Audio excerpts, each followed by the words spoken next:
of walking when the construction work is complete, but it will be much nicer. I was talking to somebody about it yesterday, and he said that we would be on the, doing it right the way that it's being done would be the 100-year plan, and that when those 100 years from now look back on it, they would say this was fixed right. And I think we can all agree that that's what we're doing, is fixing it right. And my only prayer would be that this is still a place where the Lord's church meets 100 years from now. But it is good to see everyone with us this morning. We don't have a large number out, but everything that we do, whether it's 2 or 3 or 100, as long as we're doing it in accordance to the Scripture, the Lord will be pleased with that. I began last week what I hope will be at least a 4-week series, thinking about what happens after this world is over, or whether we leave this world or whether the Lord returns before that happens. This is not a subject that the Scriptures are silent on. It speaks in great detail about what is, that there is something after this life and what is going to happen when this life is over and when this world ends. So that it's not a subject that's impossible to understand, but it's a subject that there's much misconception about primarily because of a lack of study of the Bible and what it really has to say about the subject, and people wanting to make it say something that it doesn't. There's a lot going on in our world right now, a lot of division, a lot of distractions, things that keep us from our primary focus in this life, and that is our soul. And that's what we should be more concerned about than anything else, is my soul. All this hate, all this anger, all this division that we have, that's just consuming us right now. I don't care what the subject is.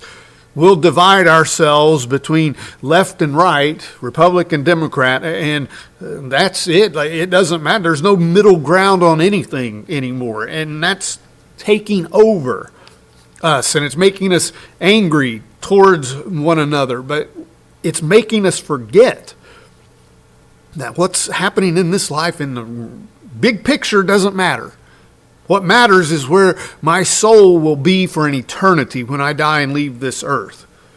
But Satan wants that. Satan wants us to not care about that, not pay attention to that, and focus on all these things that are happening right here in front of us now, and forget about thinking about what's truly important.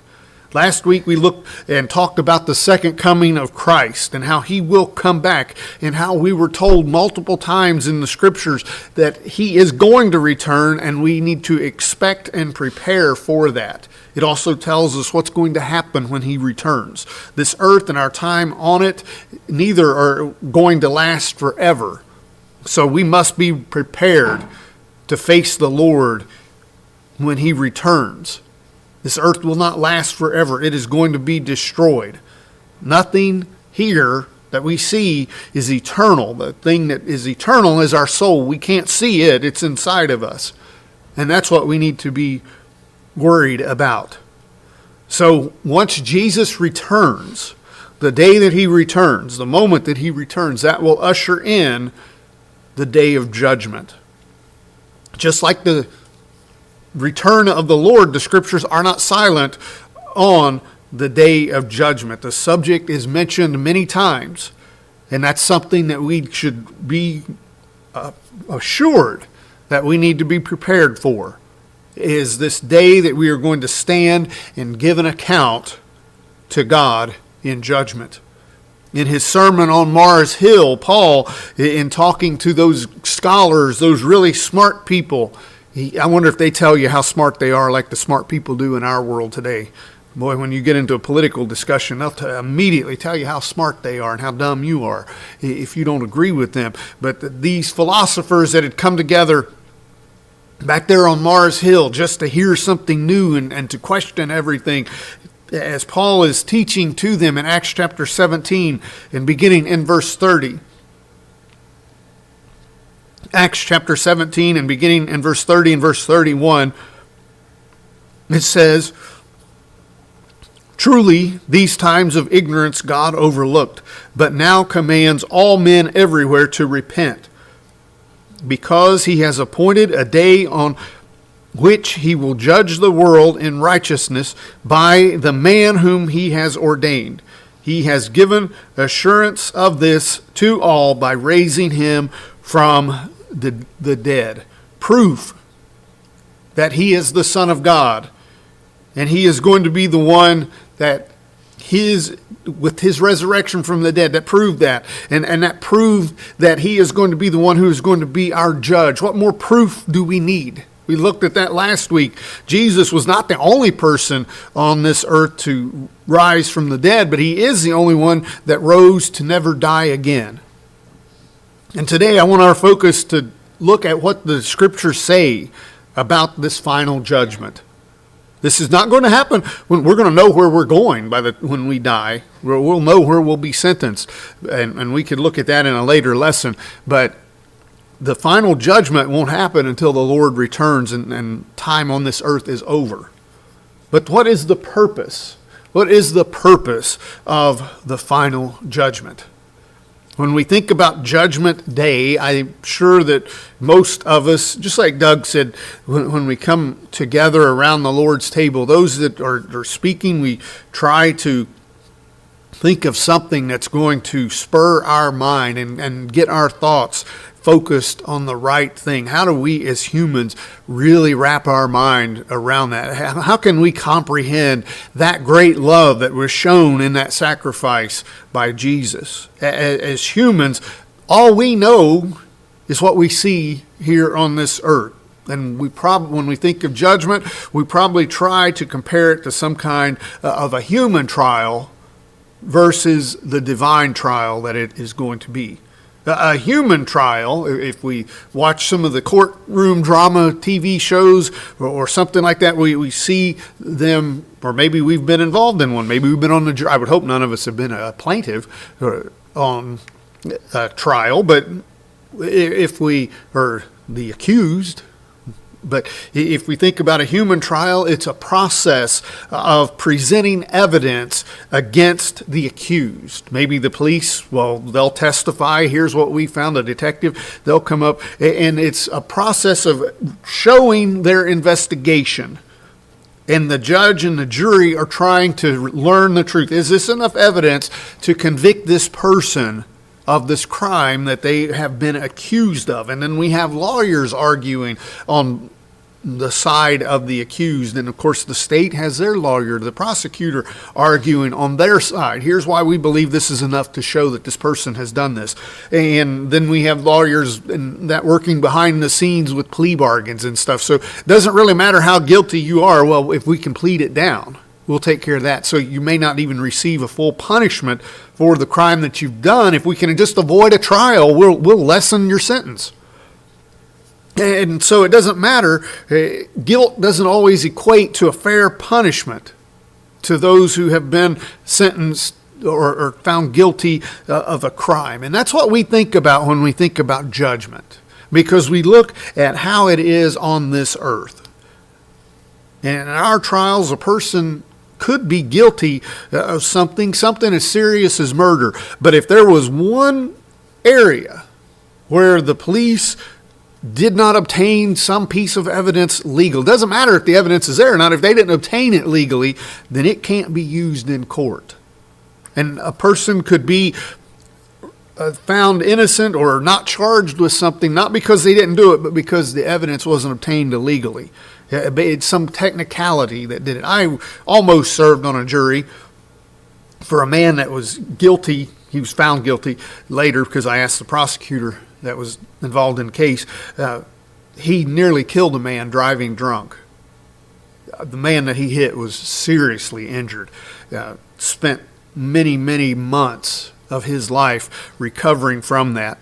And the man that did this was trying to get that sentence thrown out because of the way that he refused to take a breathalyzer and the blood test to prove his blood alcohol level.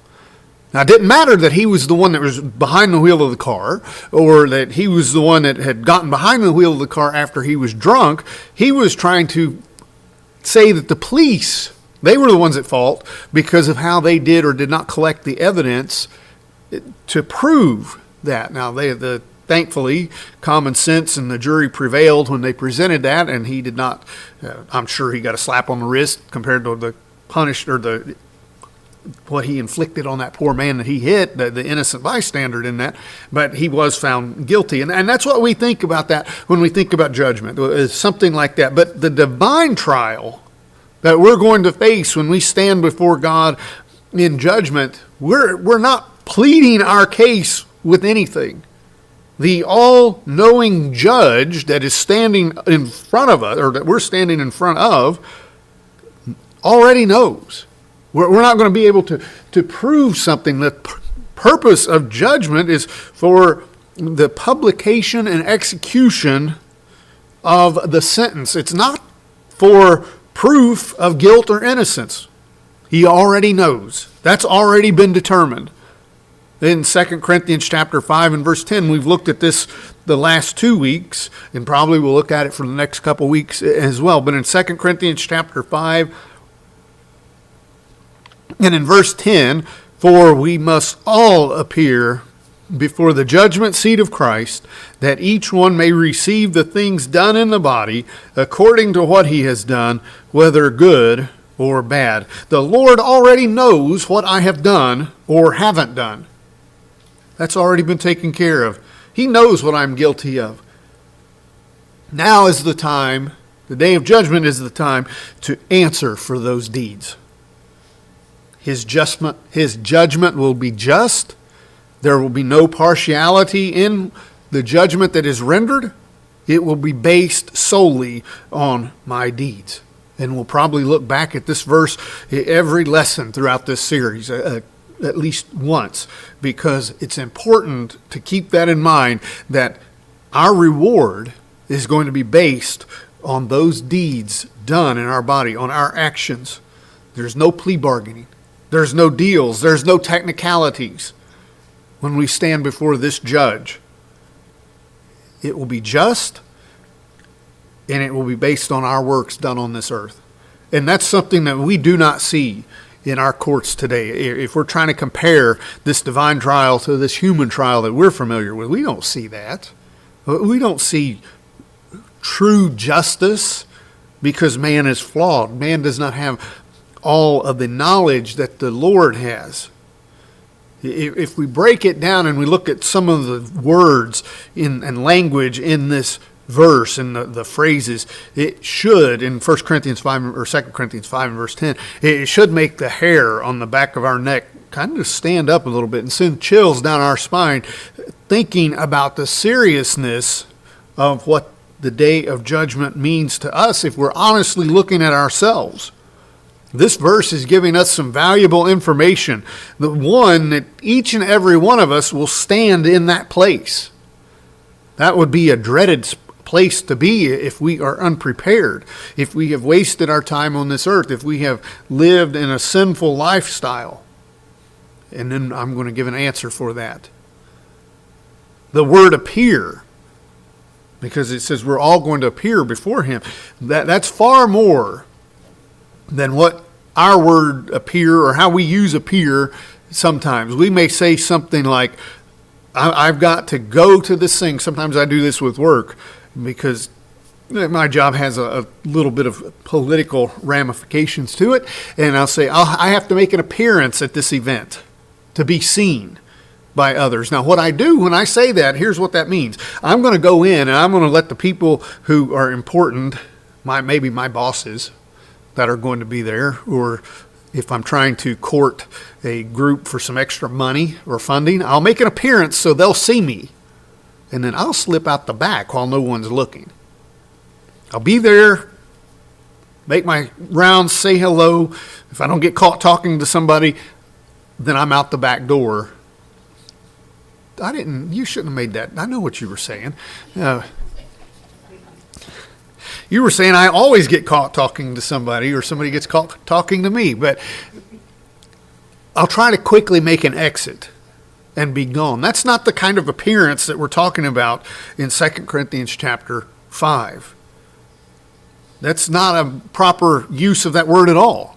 The appearance that we're going to make here is along the lines of making everything apparent and manifest. Everything is known to show openly. My appearance is going to be, everything in my life is going to be wide open at that moment. To make it manifest, to have it appear there. It's not I'm going to be seen and then I'm going to slip out into the crowd and not be dealt with.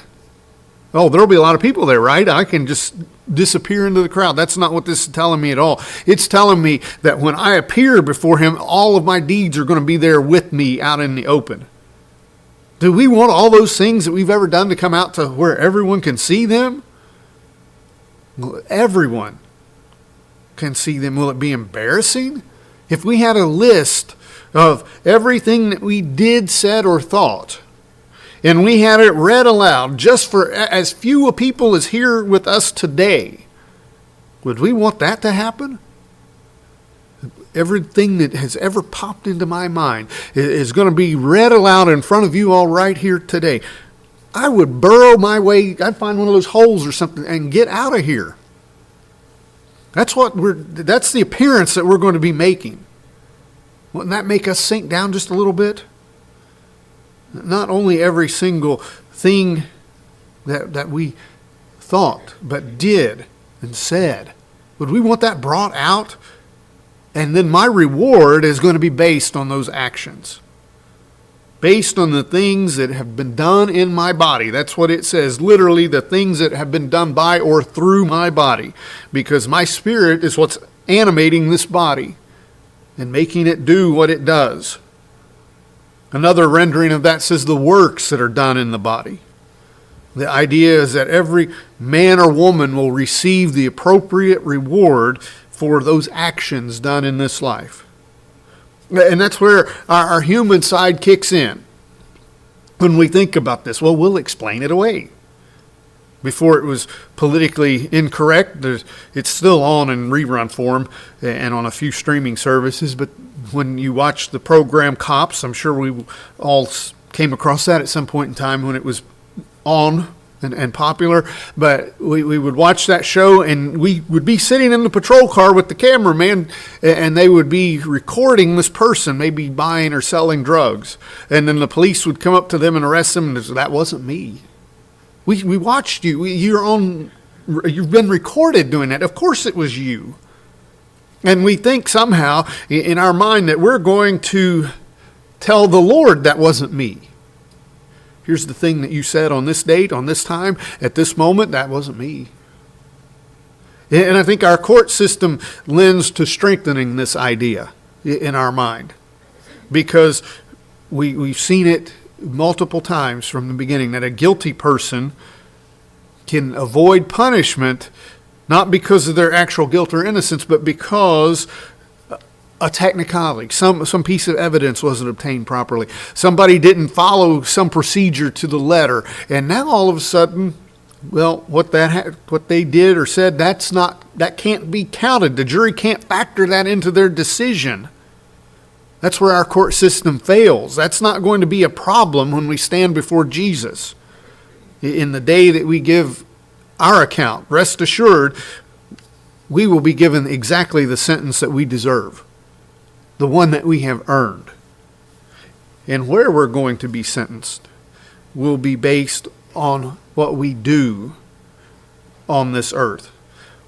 We can look at the rich man and Lazarus in Luke chapter 16. There are many lessons that can be brought out from this, including what happens to us when we die, because when we die, unless we're alive when the Lord returns, our soul will be in a place waiting for us. And when we look at this story, we see that the Lord hasn't returned. Judgment Day hasn't occurred. But the rich man and Lazarus know their fate. And in Luke chapter 16, and in verse 22, beginning. Luke chapter 16 and verse 22. So it was that the beggar died and was carried by the angels to Abraham's bosom. The rich man also died and was buried. And being in torments in Hades, he lifted up his eyes and saw Abraham afar off and Lazarus in his bosom. There's only one of two places that we are going to go. The rich man was answering for his deeds that he had done or not done while he was on this earth. And just like him, when we die, our fate is immediately sealed as to where we are going to be going. There's no time at that moment to change our actions. So when each of us die, when will that be? Can we answer that? Do we know? Of course we don't know. How could we possibly know? That's why we need to be living in a way that's right and be prepared for that moment, so we are ready for eternity. Not to sound morbid, but it is possible that we could die as we're leaving this building. Well, that's not going to happen. Well, it probably won't, but it could. If we went out the front door, we could slip and fall down those steps and crack our head. We had a neighbor that happened to. He was a truck driver several years ago, and he was making a delivery run like he had done probably hundreds and hundreds of times throughout his truck driving career. But guess what? There was a little bit of ice on his bumper, on his trailer. And one day he got up on it to close his door, and when he pulled down on that door, his feet slipped off and he hit his head on the back of his truck bumper, and it killed him. Was he planning to do that? Of course he was not planning to do that. Did he know that was going to be the last time he was going to do that? That I'm not going to make it home from this run. This thing that I have done hundreds and hundreds of times. That's going to be my last moment. That's how fragile life is and how quickly it can leave us. And once we die, those opportunities to make changes, they're over. They have passed. Think of all the times that rich man saw that beggar out at his gate. That beggar wasn't asking for much. Just the crumbs that come off your table. The rich man had no desire to help him. All those missed opportunities that he had, that he just one time he could have went back and changed that, he probably would have. But now he is suffering and facing the consequences of his choices, and that happens immediately. So how important is it right now for us to think about that? All those moments, as we were talking in our Bible study, and this is something that haunts me probably every day when we think about all the moments that we have to try to lead someone to Christ, to talk to them about the condition of their soul, to set the proper example in front of them. All those missed opportunities. In one of our next two lessons, we're going to look at that. We'll have an eternity to think about that, to remember all those moments. But once we die, it's too late to do anything about it. So how important is what we're doing right now? I'd say it's very important, isn't it? All of what I've said is based on what the Scriptures teach us. This is not me making something up. It's important for us to be prepared, because the reason for that is we don't know the exact time of the day of judgment, but it's going to come.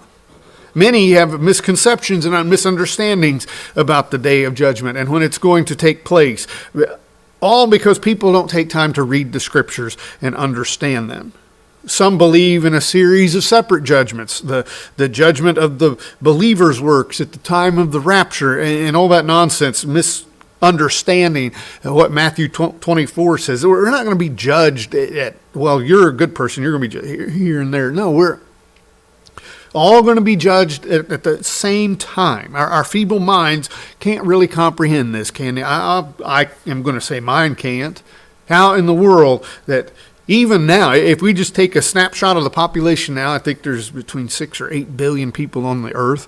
And I mean, not that that's a narrow number, 2 billion difference, but somewhere in that neighborhood.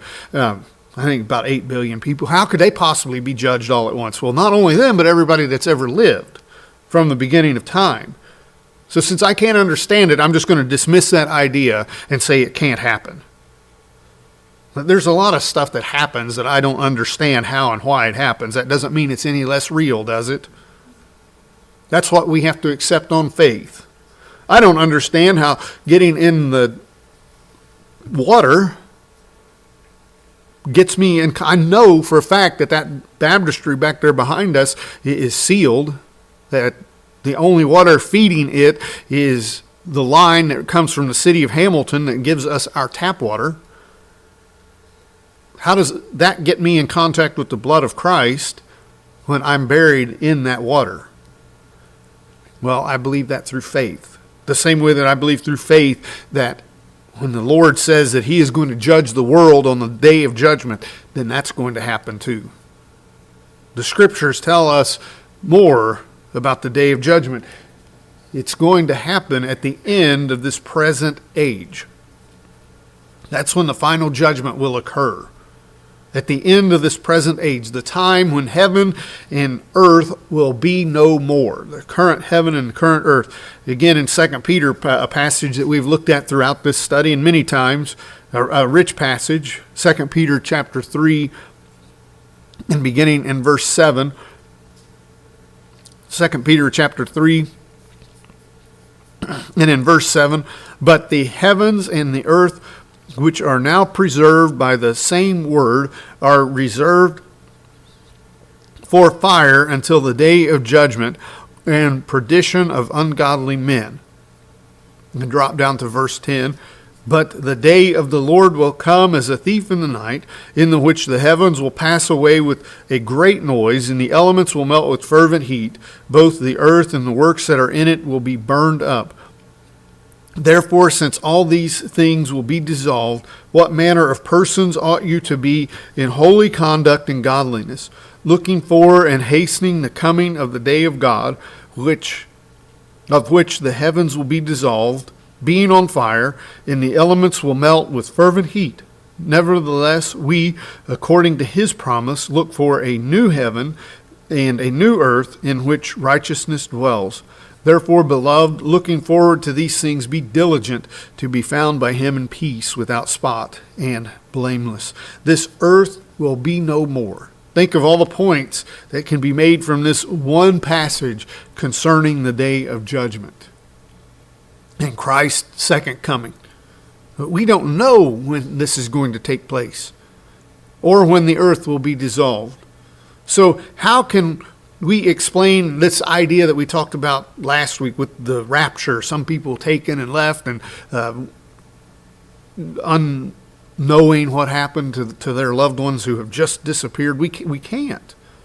Or how can we justify that Jesus is going to come back to this earth and set up an earthly kingdom and reign in that for 1,000 years when it won't be here?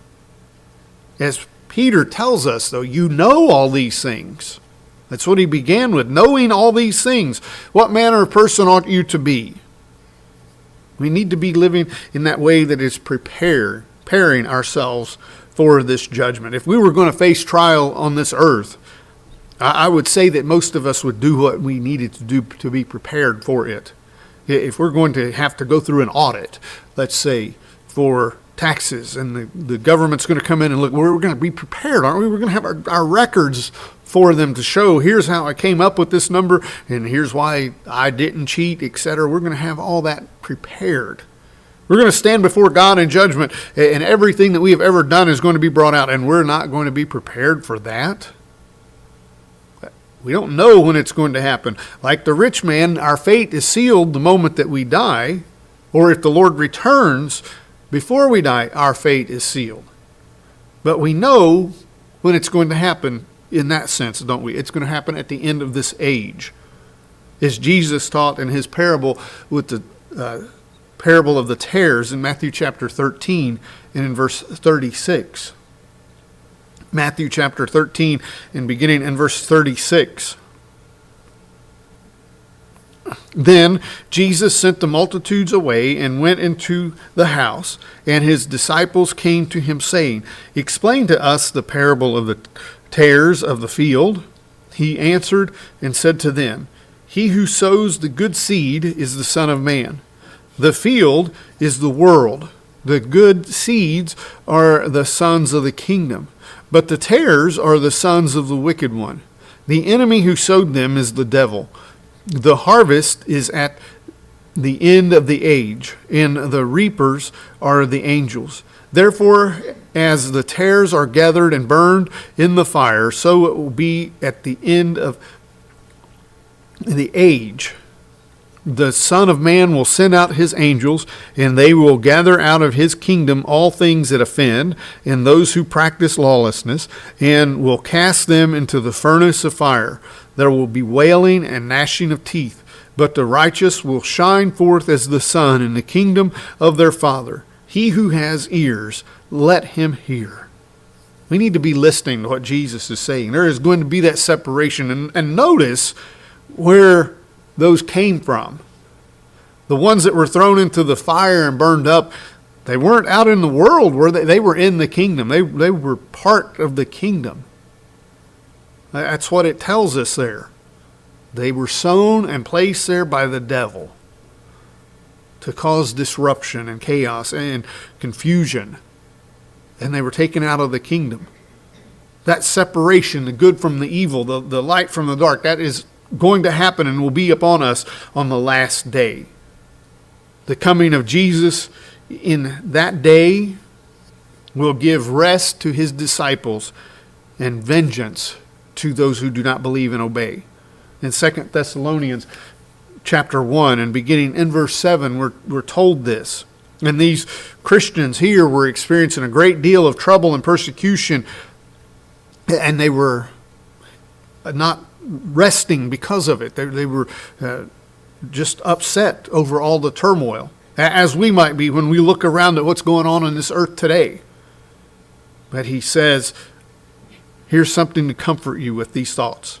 Beginning in verse 7, and to give you who are troubled rest with us when the Lord Jesus is revealed from heaven with his mighty angels in flaming fire, taking vengeance on those who do not know God and on those who do not obey the gospel of our Lord Jesus Christ.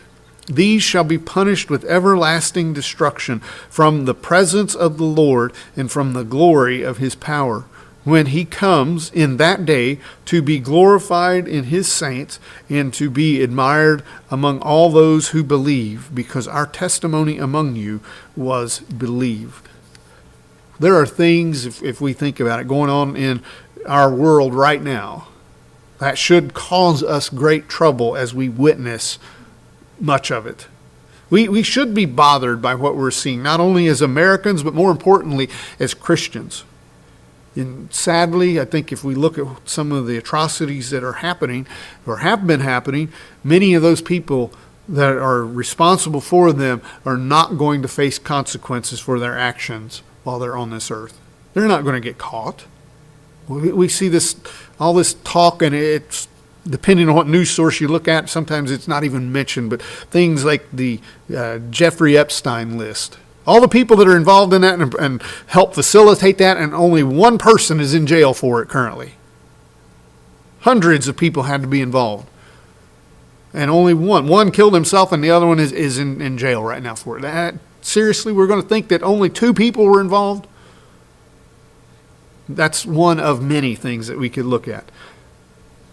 The sin and the evil that they were involved in, and no one is being held accountable. That should disturb us, shouldn't it? But we can find peace in knowing that in the future they're going to be held accountable to the Lord. They're not going to escape the wrath of God for their sins. Just like Paul told those in Thessalonica there, those who are giving you trouble, they may not face earthly consequences. They may not even stop while it happens on this earth. But God is going to take care of them. They were being disturbed and upset over what was happening. Find peace in this. God is going to punish them. And God's punishment will be much more just and much more severe than anything that earthly powers can conceive of. He will not be swayed by money or power or influence that people on this earth have and use to their advantage. As Paul is telling them in Thessalonians there, don't worry. Find comfort in this, knowing that God is going to take care of you and punish those who are currently tormenting you in the last day. And He will do the same for us as well. The day of judgment, those who have escaped justice on this earth will not escape it for eternity. There's more that we're going to look at this evening regarding the day of judgment, when it's going to happen, the conditions surrounding it. And we're going to look at that this evening, the Lord willing. But if you're subject to the Lord's invitation, I would hope that the scriptures that we have looked at this morning would be enough to show that we need to be prepared. What we do in this earth matters. Our actions and our deeds are going to be read aloud one day, this fateful day, the day of judgment. And if we're not prepared, if we've not received forgiveness for those sins, if we've not repented of those sins, then those deeds we will be punished for those deeds. So if there's something that we need to correct right now and get our life back on track and in a right relationship with God, let's do that now while we have the opportunity as we stand and sing.